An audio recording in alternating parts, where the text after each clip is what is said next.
R.J. Rushdoony, easy chair number 104, August the 24th,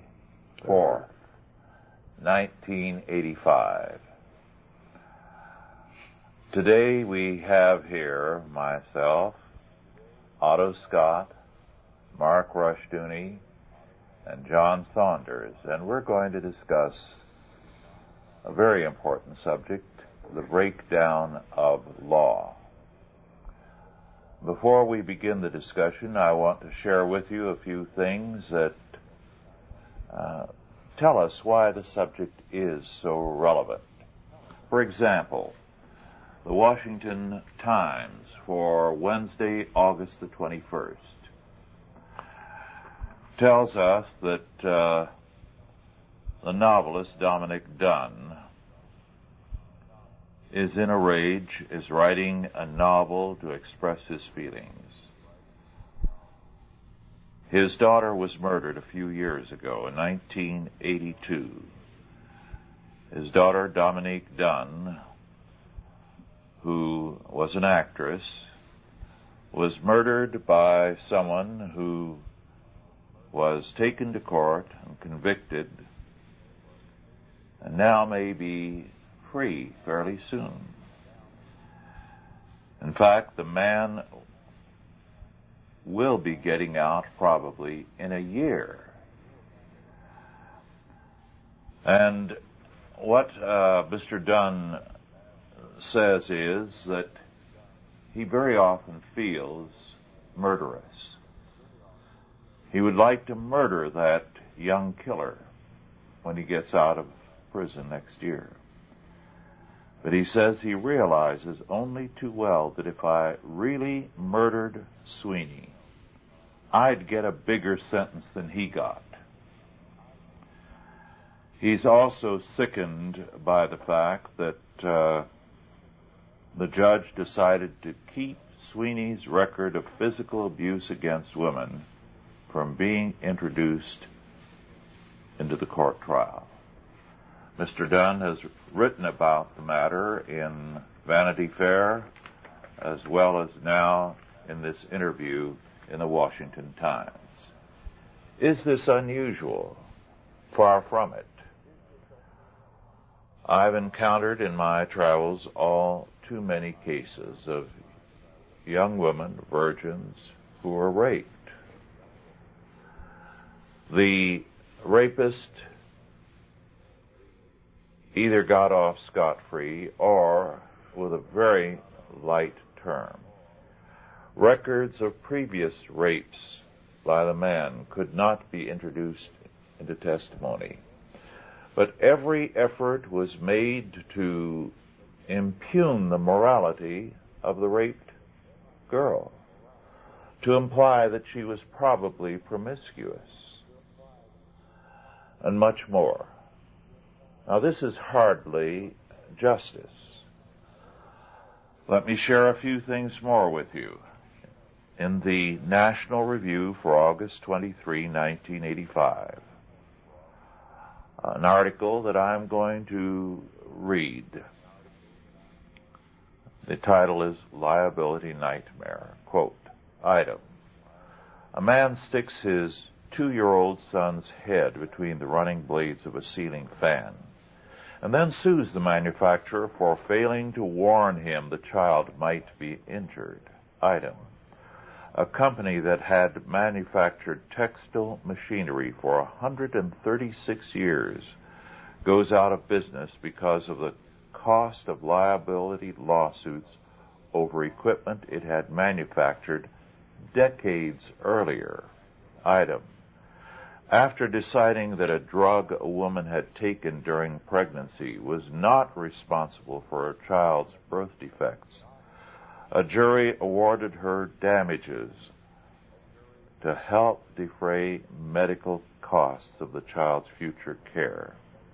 These horror stories, culled by a Heritage Foundation researcher, show why product liability law has become a menace to more than just the Manvilles and United Carbides of the world. Even without a single obvious disaster, The case-by-case costs of litigation can drive small companies to the wall. Heritage analyst Milton Coppola says 20% of the cost of an ordinary stepladder is traceable to past, present, and future liabilities. Sad to say, the horror stories are not mere flukes. Each one illustrates a principle of law. The ceiling fan case is just one example of how courts are disallowing the traditional defense of contributory negligence. Another such case involved a man who strapped a refrigerator to his back and ran a stunt foot race. One of the straps failed, and he collected $1 million from the strap manufacturer, and so on and on. And the point made is that the big winners are the lawyers, not the plaintiff. Worse yet, the article goes on to call attention to the fact that some vaccines, old standard vaccines, do have side effects. These side effects appear in a small number of cases. Well, because of the lawsuits in those cases, now there are all kinds of lawsuits. And so what we are seeing is the problem of orphan vaccines.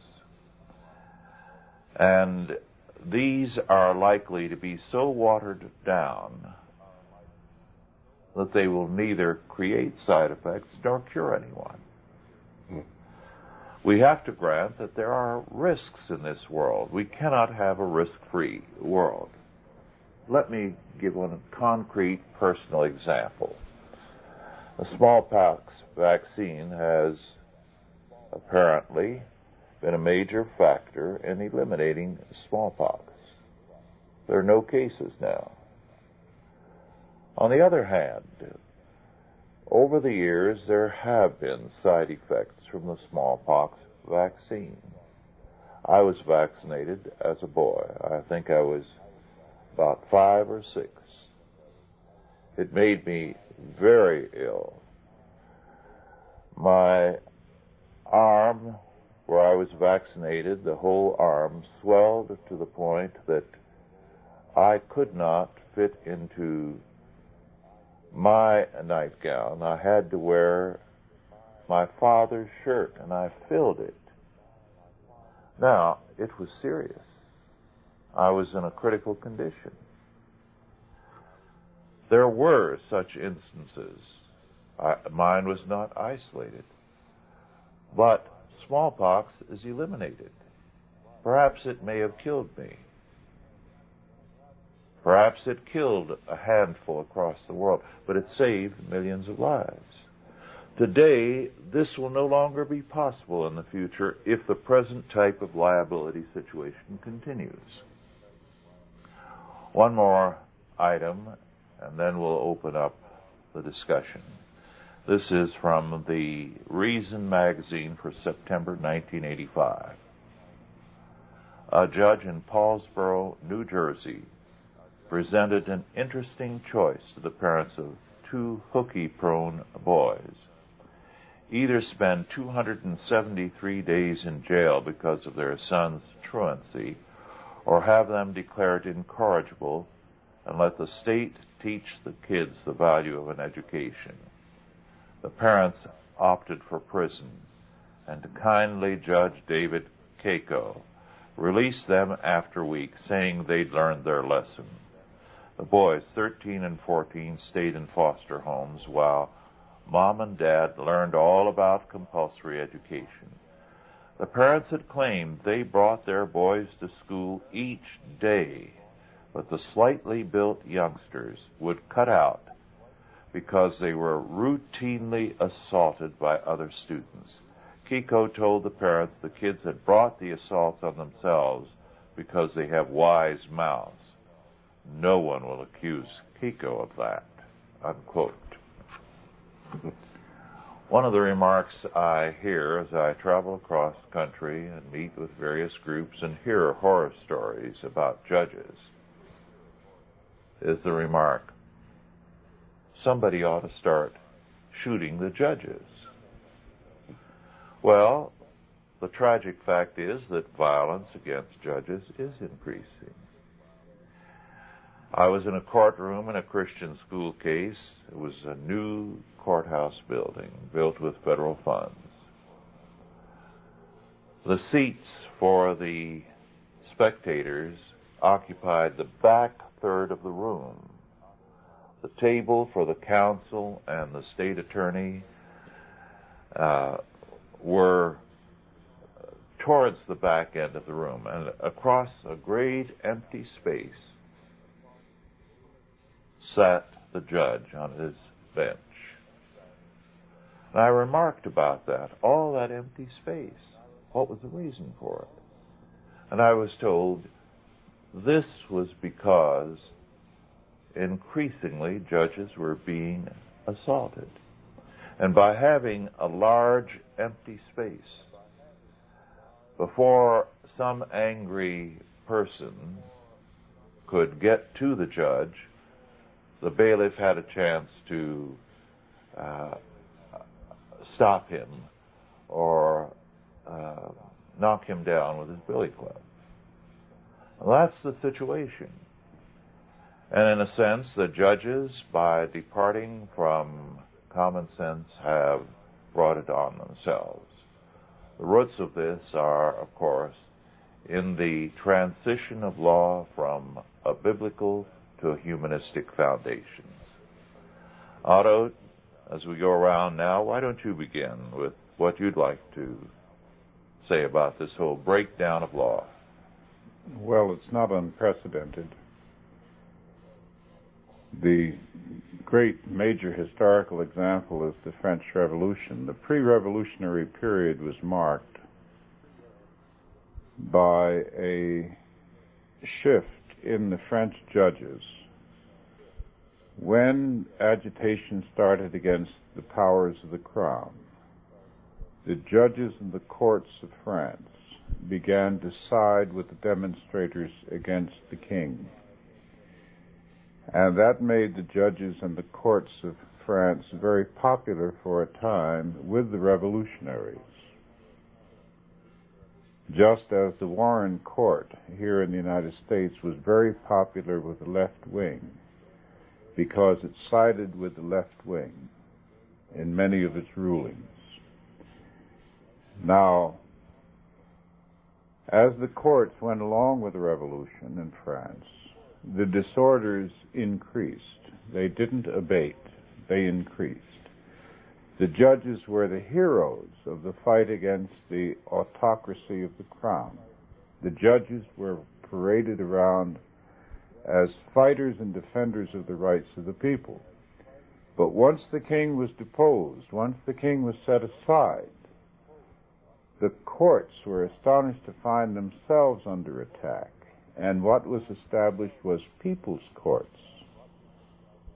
And the people's courts began to apply the terror. Now, the same phenomenon arose again in Germany in the 1920s. The courts began to give way to the pressures of the socialist government of the Weimar Republic.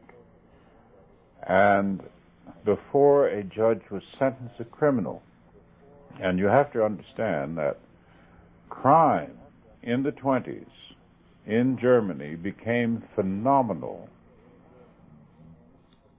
Bolitho wrote a book, very interesting book, called Murder for Profit, and one of the cases in it was a butcher of Hamburg, and he described in passing the condition of Hamburg at that time. And it reads like New York, it reads like Los Angeles, it reads like Detroit. Unbelievable pornography, vice of every sort, and a great many, hundreds of thousands of homeless young people wandering around, serving as prostitutes, both male and female. One of the individuals who preyed upon these people was the murderer who was known as the Butcher of Hamburg, because he sold the meat from the cadavers to the butcher shops of Hamburg. Now, at that point, in the Weimar Republic, which is now being called by some as a period of great creativity and intellectual advancement, the Athens of the period and so forth, at that point, the psychiatrists had such an influence in German law and German courts that before the judge would apply a sentence, he would confer with the psychiatrist. And it wasn't called a sentence, it was called treatment.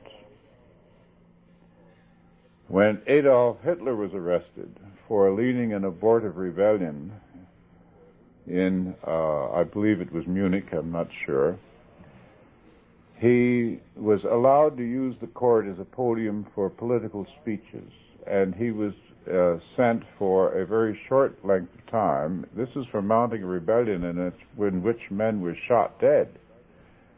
The beer hall push, they call it. He was sent to Landsberg Castle to serve his sentence. And in the castle, he occupied an opulent suite. He had secretaries. He was able to dictate his book to, I believe it was Rudolf Hess, and so forth. The courts, in other words, became places where revolutionary rhetoric was mounted with the permission of the judges. And of course, we all know what happened to German law, and we all know what happened to the German society. Because the function of the courts, the function of the judiciary, is to protect the people against people like Adolf Hitler, not to allow them a place from which to promote their policies. The courts of the United States, in my opinion, have joined the social revolutionaries here. They have promoted, they've used social scientific studies, some of which have later been proven to have been doctored, and the authors of some of which have recanted. They've used some of these studies as a basis for sweeping changes in our constitutional rights and regulations. It is now an open and accepted thing that the Constitution of the United States is whatever the courts decide it to be. So therefore we have a rubber constitution which can be stretched or distorted to cover anything whatever that any Supreme Court wants to rule. However, the matter has descended from the Supreme Court to the District Court. At one time, a constitutional ruling was so rare by the Supreme Court and had such widespread influence that Theodore Roosevelt, when he ran for the presidency in 1912 on the Bull Moose Party, had in his program one platform calling for a national referendum to either vote up or down any constitutional ruling by the Supreme Court, because he said otherwise we are going to be dictated to by 9 people who were not elected. Now, he called that the law of constitutional return, I believe. I've forgotten now just exactly how he expressed it, but Lincoln before him had said we cannot allow the court to be the final determinant of anything that's very crucial. Of course, he said the courts have changed their mind in the past and will change their mind in the future. But he said we cannot allow the courts to determine the course of the nation. That's up to the judgment of the people. Well, of course, now we have district judges making constitutional ruling. This is the lowest level of the of the federal judiciary. We have judges across the country whom most people don't even know who they are, where they came from, what they do. There's no general and popular record kept of what the courts are ruling. The press covers the White House. The press covers Congress, but the press doesn't cover the courts. When it gives you an item, a news item, saying the federal courts rule today, most of the time they don't even say who the judge is, where he came from, or anything else. None of this is covered. We have a judiciary which is operating, practically speaking, in the shadows. And of course, there's a very good reason why the people are angry at the outcome of the case, because you cannot say when you go into a court whether you're a victim, whether you're a complainant, whether you're a defendant, what the outcome is going to be. Now, this carries us back to the whole question of equity and justice, in my opinion. There's an old historical theory to the effect that when a civilization becomes so complex that the average man can no longer see the workings of justice, when he can no longer see the evildoer punished, he can no longer see the innocent protected, he can no longer see people of substance and equity become successful, when he sees the unworthy elevated, he cannot see the connection between right and wrong and the results of right and wrong in the society around him. He tends then to believe that everything is manufactured out of connections, out of influence, out of secret forces and conspiracies, out of fickle destiny, out of fortune, out of chance. When a civilization is in that situation, it's in very serious trouble, because what the average man cannot rationalize, he cannot defend. And what cannot be defended cannot be maintained. Mark, would you like to comment now? Well, it's something that's already been touched on, is that when you hear this subject talked about in barber shops, around coffee tables, people recognize that we're in a problem. They see liability cases, or they'll know of somebody who won a judgment, or very often a settlement, because companies don't want to go to court, so they'll settle for a ridiculous amount in a case they don't want to spend legal fees on.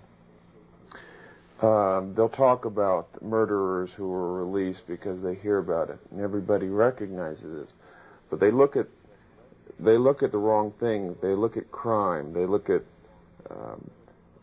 violence, instead of looking at it as the breakdown of law, which is a symptom of the breakdown of civilization. And that's why at the heart of the problem with our laws is the problem with our civilization, which is a moral one. It's a breakdown of the Christian influence on our culture as a whole. And that is, of course, that's part of the function of Chalcedon, is to approach this from a Christian perspective and rebuilding society. You mentioned New York.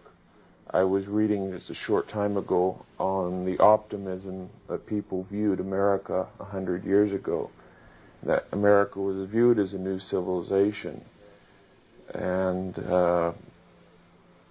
with one of great promise. New York was looked to as the city of the civilization of the future. And now it's looked on as a moral and political quagmire. It's looked on as an embarrassment to America. And so we have to see the problem in a larger perspective as the breakdown of our culture as a whole. John? Well, sir, I've been doing a lot of study recently in history, philosophy, and theology. And I've noticed the connection between what you and Otto and Mark have said in a very long-term sense, the connection between ideas and consequences. And it's not important that a person merely believe that absolutes exist. It's more important that he believe that the absolutes are authoritative and apply not just to the other guy, but to himself as well. And that's the key to what Otto was talking about when he mentioned equity. Most people today don't think in terms of equity anymore. You ask the average person what equity means, and he thinks that's how much money he's got tied up in his home. He doesn't understand the concept of equity and the golden rule, and the golden rule is simply one case law application of the concept of equity. He doesn't understand that anymore. It hasn't been taught in the churches, and it hasn't been taught in most of the popular writings on the subject, in the newspaper articles we read and things of that nature. People think of it as just an intellectual concept and an idea which has no real relevance or no real consequences for their own life. Well, naturally it doesn't, because everyone's rejected the absolutes. They've rejected equity. Now everything is relative. Now everything must be equalized, not equitable. And so you end up with a situation in which we see a continuous slide from the absolute to the relative, and in that slide, the opposition, non-Christian thought, often with the aid of many Christians, unknowingly, non-Christian thought systematically redefines all the terms of law. They redefine the terms of truth and everything else. On Monday, for example, it's illegal to murder. On Tuesday, there's extenuating circumstances. On Wednesday, there's certain psychological factors that must be taken into consideration by the court. On Thursday, the victim is accused of the crime. And on Friday, the judge hangs up his robes and goes fishing because it's legal to murder. And that's in a nutshell, the way in which, once you reject the absolutes of God as binding on all men, including myself as well as my neighbor, and you begin to abandon the concept of equity and justice, you slide from the absolute to that which is relative, and you end up in a situation in which everything is valid. And that's what we've got now. I've seen time and again on these television talk shows, on the late night news programs where they're interviewing people. I see more and more and more the idea in the media that the accepted left-wing liberal view is the true view and the only one that any sane man would possibly consider. Anyone else who denies that perspective is, of course, asserting absolutes. And those we all know, as far as the liberal media is concerned, are no longer accepted. The traditional values, those are old hat and passé. We are now new and modern, and we see law and things of this nature in a very different light. And you see, for example, deliberate manipulation of quotations and statements that are being made by the media. As far as I'm concerned, the courts really don't exist anymore. The media decides the cases long before the courts ever deal with it. I think this would be an appropriate time to call attention to a book written 40-some years ago. John Hallowell, The Decline of Liberalism as an Ideology, and the subtitle goes on to say that it is with reference to National Socialist Germany. And it was written, I think, in the early days of the war or just before the war. The book is an extremely important one, which disappeared almost without attention, unfortunately. But it calls attention to something that you touched on, John. It used to be that confronted with some problem, men would say, well, God says thus and so, or those who are not Christian would say, according to the laws of nature, thus and so should follow. Now, whether it's in a personal discussion or a talk show or on television, it's, well, I think. The individual has replaced God and any natural law that men may once have believed in. Hallowell, in his book, traced the rise of liberalism. Liberalism broke with Christianity, but it still had a Christian hangover. And so it concerned itself with ideas of justice, which it felt were a part of the universe, natural law in some sense. But very quickly, especially after Darwin, all that disappeared. And men began to replace God's law, natural law, with civil law, positive law. So that law was what the state said it was. So, Hallowell concluded, and documenting it very carefully and meticulously, the liberal views of law and society prepared the way for Hitler, because they removed anything in the way of content from the law except the will of the state. And as a result, National Socialism exploited precisely what all the liberals believed in. Moreover, one could say that the mistake Hitler made as a true blue liberal, in fact a radical, he was a socialist, was in turning racist, because his goal was to abolish Christianity and create a scientific socialist state. He had a city picked out which was going to be rebuilt from the ground up to be the scientific center for the scientific high priests, from which scientific socialist planning would govern the nation and the future of the nation. So, to get back to Hallowell, he made clear that law, if it is denied a foundation in something transcendent to man and society, inevitably becomes what the Marxists have made of it, what the fascists and Nazis have made of it, and what we in this country, let me add, are making of it today. Well, this comes from Mr. Marx, who was a classical scholar.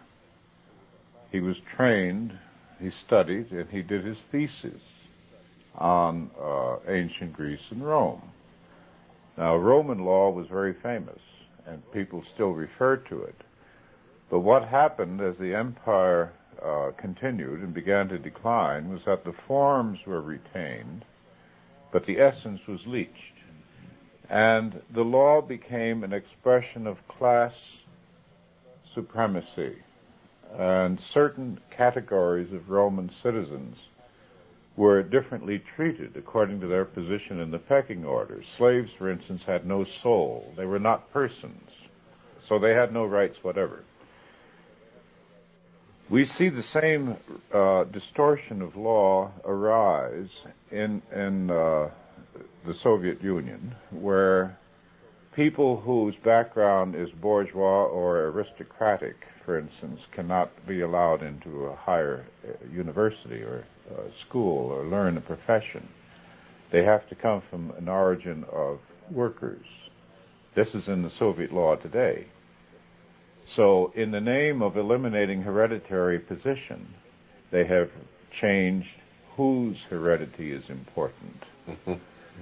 And the National Socialist courts did the same thing. The courts of Austria set up the quota system. The Austrian government set up a quota system, so many jobs in the government for Jews, for those of German origin, for those of Slavic origin, Hungarian, etc. And then, of course, an individual was no longer an individual, but a representative of a group.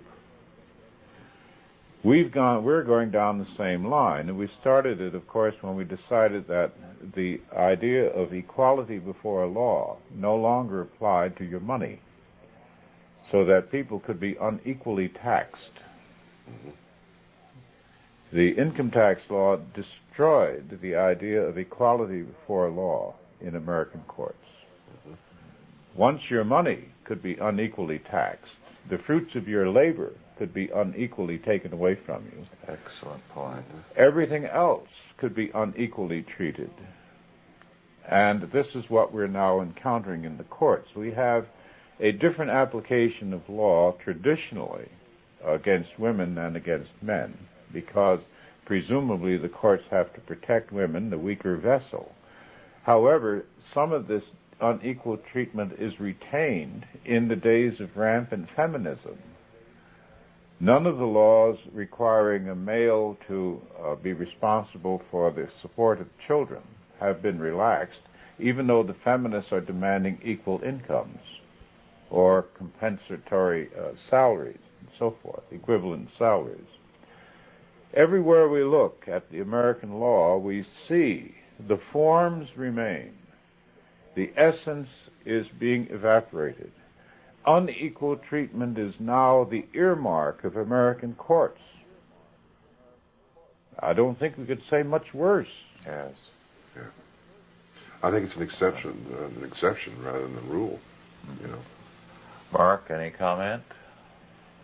No, only that one example of this emphasis on, for instance, the victims, or the criminals and criminal rights in the courts, is that the courts have made so many rules on the police, even some of the traditional advantages the police have become useless. For instance, now the police, when they bother to take fingerprints at the scene of a crime, if they think it's a serious enough crime to take fingerprints, they don't automatically check that unless they have a specific suspect in mind. They'll check those fingerprints with fingerprints on record. Crime now is so widespread that they can't be bothered checking and looking for a criminal unless they have a specific suspect in mind, and then they'll check the fingerprints they find at a scene to see whether they match that suspect. Would that be true even in a murder case? In a serious case, they might do it, but for instance, a major robbery. I heard a case not long ago where they just, there's too much. They can't handle it all, so they won't bother unless they have a specific. And of course, many cases they won't bother to take fingerprints. If somebody steals your television set, you can give them the information on the set, and if it had your social security number or serial number that you recorded, and they'll file a report. But very often, and this is even more true in a big city such as New York or San Francisco, they'll file a report, but you and the police both know that it's going to end there at the report. One high-ranking police officer told me within the past 2 years that counseling in a department is sometimes now a very important task of superior officers, and some have chaplains, because police officers are so often suicidal. They're so totally discouraged and frustrated and feel so hopeless. John? Well, there was a thing that Otto was talking about there in the law that really comes out in the amendment to the Constitution that deals with taxes and the change in the content of the law. And this is, I remember several years ago, many years ago, I was sitting down reading the Institutes of Biblical Law. This is one of the first times I had read the book. And I was reading it in a restaurant in Los Angeles, a little coffee shop where I used to go and hide out for a while and study for 2 or 3 hours. And there were a couple of guys that used to come in there regularly and sit down and always interested in what the actor fella had to read that day and all that stuff, because most of the titles they couldn't even pronounce, much less understand. And anyhow, they sit down, they saw this Institutes of Biblical Law, and right away, the hackles went up on their neck, and they started trying to find reasons and excuses and justification for denying the validity of biblical law. See? Excuses. And one of the principal arguments that this one gentleman made is an argument that I've heard time and again from many people, is Well, the biblical law's all right, but it's so negative. I mean, I just can't stand all those thou shalt nots and stuff like that. And I got to thinking about that. And it occurred to me that those people who make that statement don't understand the relationship between law and the meaning of words, English and grammar. And one illustration of that is in the Constitution. If you compare the First and 16th Amendments, all right? In the First Amendment, it says, Congress shall make no law respecting the establishment of religion or the free exercise thereof, and so on. It's stated in the negative, which places limitations upon the government, you see. Whereas the Amendment on Taxation says Congress shall have power. It's stated in the positive, and therefore grants power to the government. And the first is negative, the second is positive. The first limits government, the second grants power and gives virtually no limit to government. And just that subtle change, that fundamental difference, when people see biblical law as negative and for that reason should reject it, they don't understand the obvious implications of their idea when applied to their own law. And now, as Marx insisted, and as Otto pointed out, you break the back of the middle class through progressive taxation in which all people are treated differently. Why, the next thing you know, the entire core of law must go down the tubes. Yes. Were you going to comment? Yes, I was. I think John has put his finger on a very, very important point. One of the causes of the English Revolution, the real revolution under Cromwell, not the false revolution that they talk about today, was precisely on that question. What Elizabeth did, what Henry did first, and then Elizabeth, and then James the First, and finally Charles the First, was that the king appointed agents to whom he delegated his power. So you had the proposition, which we have here in the United States. For instance, we have a sort of a Senate hearing or a House hearing in which they operate like a high commission. They ask you questions, and your lawyer is not allowed to answer for you or defend you.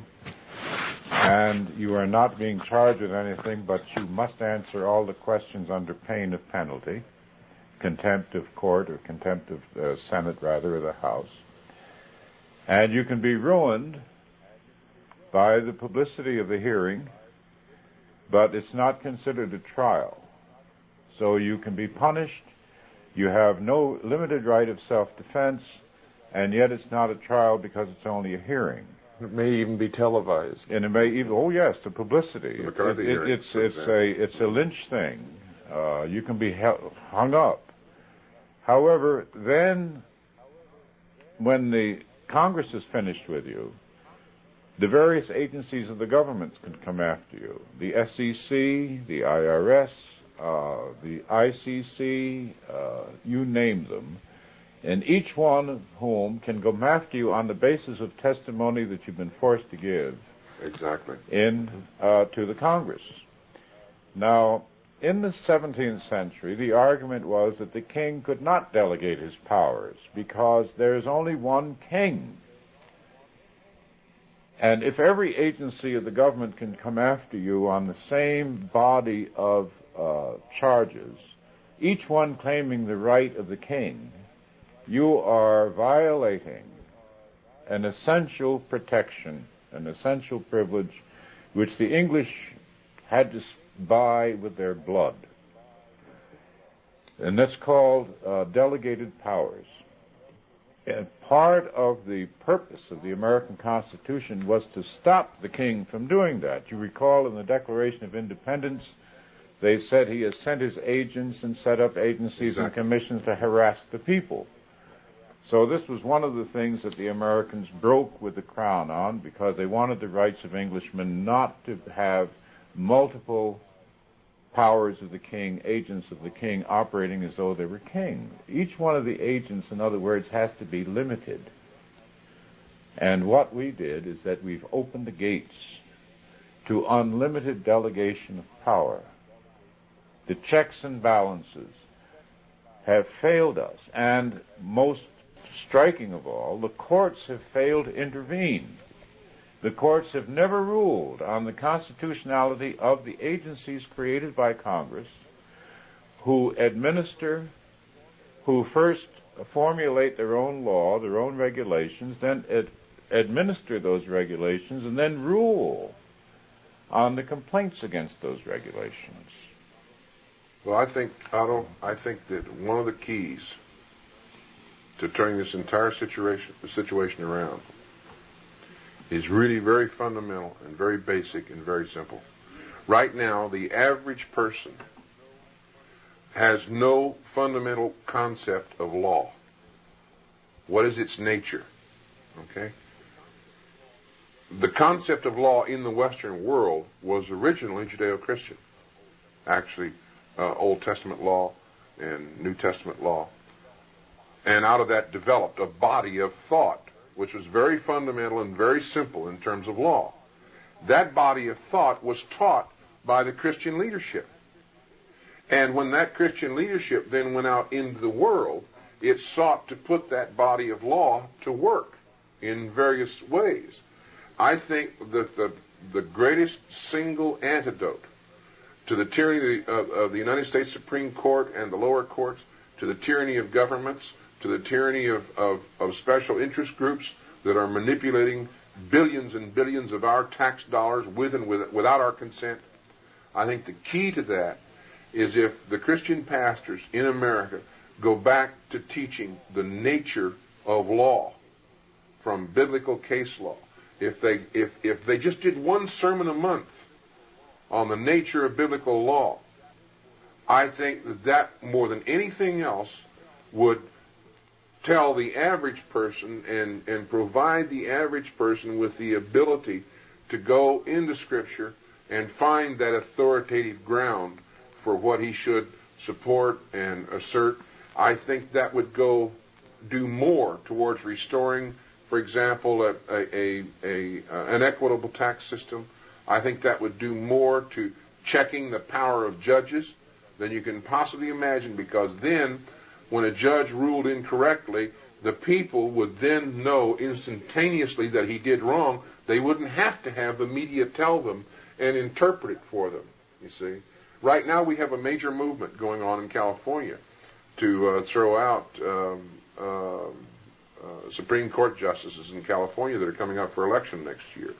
Rose Byrd, for example, and 3 or 4 associates of hers. They're called Rosie and the Supremes by her enemies, and because they've danced around all the issues and sang a different tune.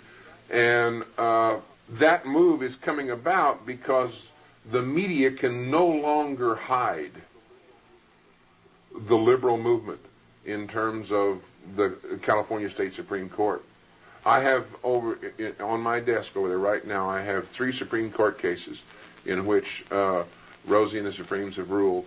And I have to tell you, as a layman, even I can see the deceit and the contradictions and the arbitrary rulings, the arbitrary ideas in these Supreme Court rulings, because I have the complete text of the opinions. And it's ridiculous. It's ludicrous. You wouldn't buy a car on the same laws and principles that the Supreme Court is applying to the interpretation of the law. I'd like to interject something here. Some very interesting comments have been made with regard to the 16th Amendment, the income tax amendment. As you pointed out, John, there are no restricting clauses in that amendment. In terms of that amendment today, the country could be turned Marxist overnight, because Congress has the right to expropriate all your income. It can do what several European countries have done, raise the income tax to 120%, to compel you to liquidate all your assets and then to step in and take them. This is not all. In all the church and state trials I'm involved in, the 16th Amendment from time to time comes in. Mm-hmm. For this reason, if you make out a will, the last codicil you add to that will governs all that precedes it, so that everything that is written, for example, in a will you made out last year, and then you add a paragraph this year, that paragraph governs what precedes it. Now, in terms of this premise,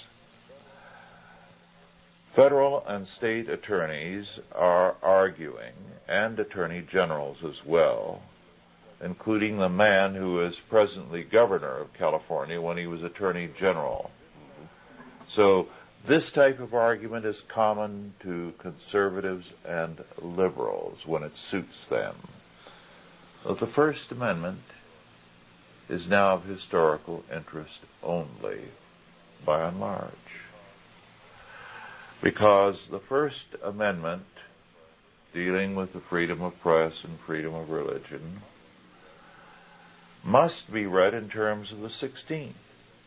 And the 16th does not give any constitutional exemption to churches. Only a statutory exemption exists, state by state, and in terms of what the IRS and or Congress chooses to grant with regard to churches. So that at any time, without any constitutional change in terms of the 16th Amendment, the argument reads, the churches can be taxed, all tax-exempt groups can be taxed, they can be dealt with by the IRS as it chooses. Now, I'm not saying this argument has been bought 100% by the courts, because the courts usually nibble at a constitutional provision.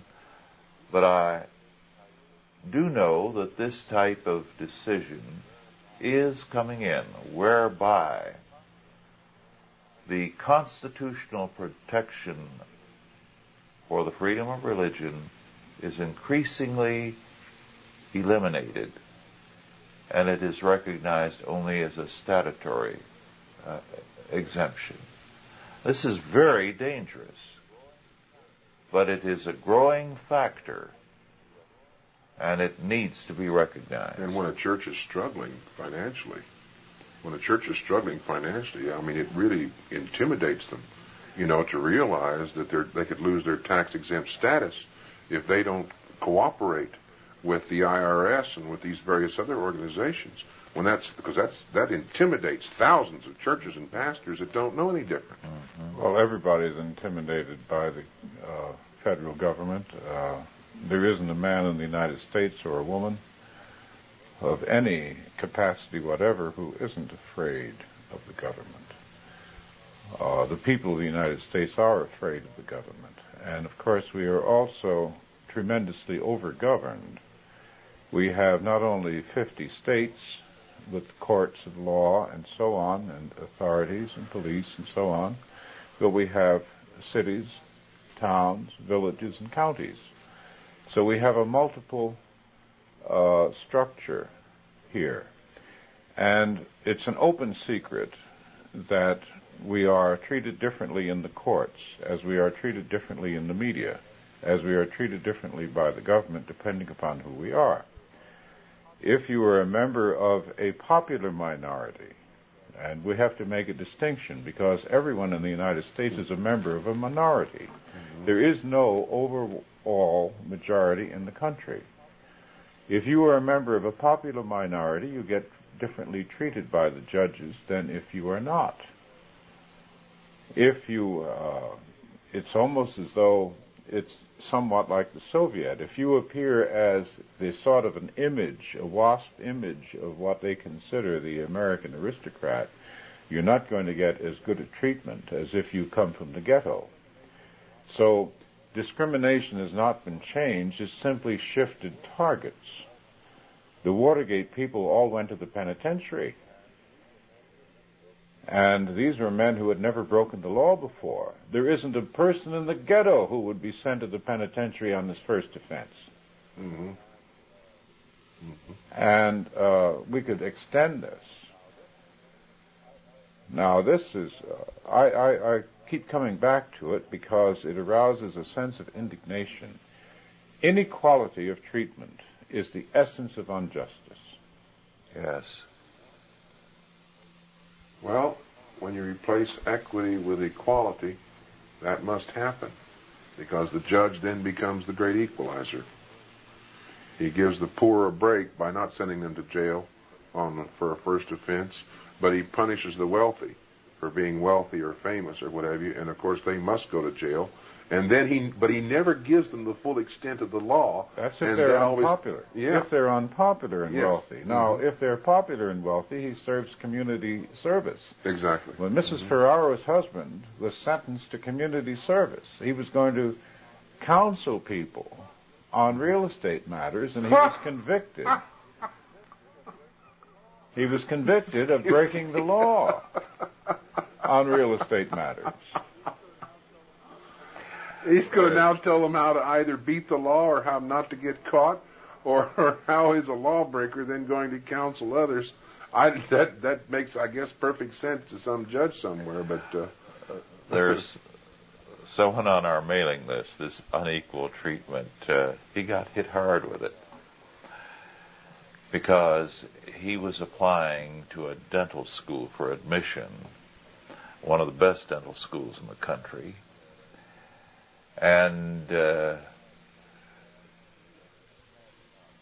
he had top grades, and the whole question, of course, was that this was at the peak of the influx of minority groups.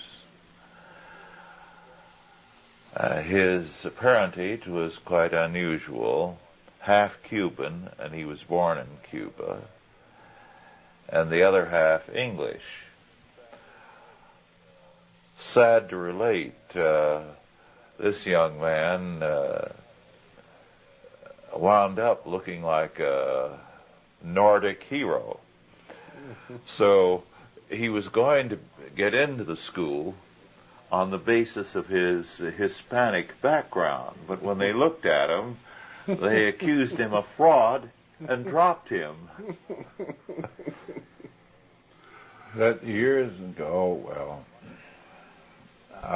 one of my grandmothers was part Indian, and it crossed my mind as to whether I should register myself as a Native American or not.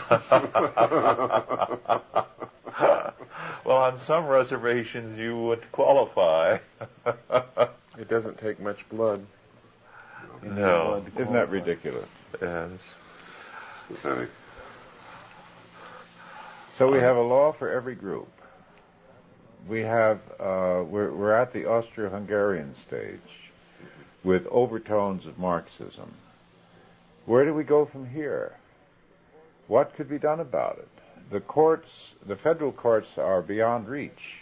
The only federal judges, to my knowledge, that have ever been impeached and removed have been impeached and removed for commercial corruption. Mm-hmm. There is no general acceptance of the idea of moral or intellectual corruption.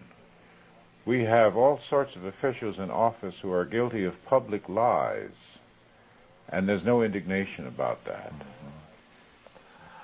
Well, I believe short of Christianizing the public and law, there is no answer. There's no answer except Christianity. Yes.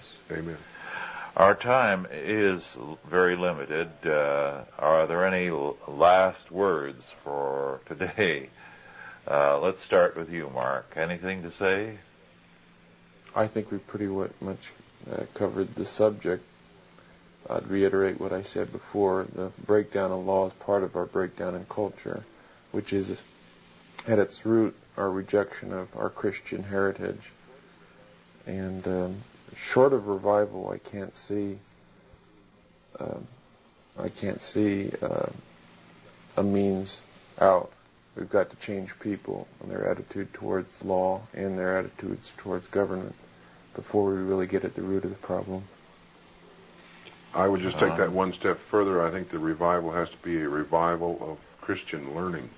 Mm-hmm. Yes. A revival of Christian learning with proper emphasis given to the law. And the law isn't difficult to understand. There's very few principles that you have to understand in their basic simplicity. They're all taught in the Scriptures.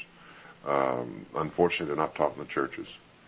I would agree there that, just briefly, I was at a conference recently, and I believe I was the only non-lawyer there. The other speakers, recently, I mean within the past year, one came from Protestant law school, another from the Catholic. And they were the two farthest out of the speakers. I couldn't understand why they even claimed to be Christian or wanted any part in a Christian conference on law. That's the tragedy. We not only have to re-Christianize the United States, but the churches and their institutions. Yes, I was going to say something the same thing. The law right now is being used as an anti-Christian instrument. The ACLU is widely described as the anti-Christian legal union or something of that sort. But the Christian clergy is helping its enemies. Yes. Yeah. I find it very interesting that the one thing that everyone remembers about Chalcedon, after they've read the literature for a while and heard some of the speakers, is the emphasis on the law. And that is one of the principal reasons why Chalcedon has been so successful in terms of its impact on leadership. Well, it's introduced the subject of retribution. Exactly. But in a general sense, it's reintroduced the binding validity of God's law, and that has made Chalcedon a double threat in the sense that, A, it intimidates an awful lot of people, and B, the more positive aspect is it gives an awful lot of people hope because they again can see the validity of biblical law because of Chalcedon's teaching. I'd rather say that it enlightens rather than intimidates. Well, any last words here now? If not, thank you all for listening. As always, we're happy to consider possible subjects. Just let us know what you'd like to have us as a group deal with. We don't promise we'll deal with it because we don't feel we're competent in every field, and there are some that... Don't say that. No, I don't know anyone here who's a botanist, so I think that's one field. Botany and zoology is one field we don't know anything about. Then there are some subjects we're weary of talking about also. A lot of those. Yes. Well, thank you all for listening, and God bless you.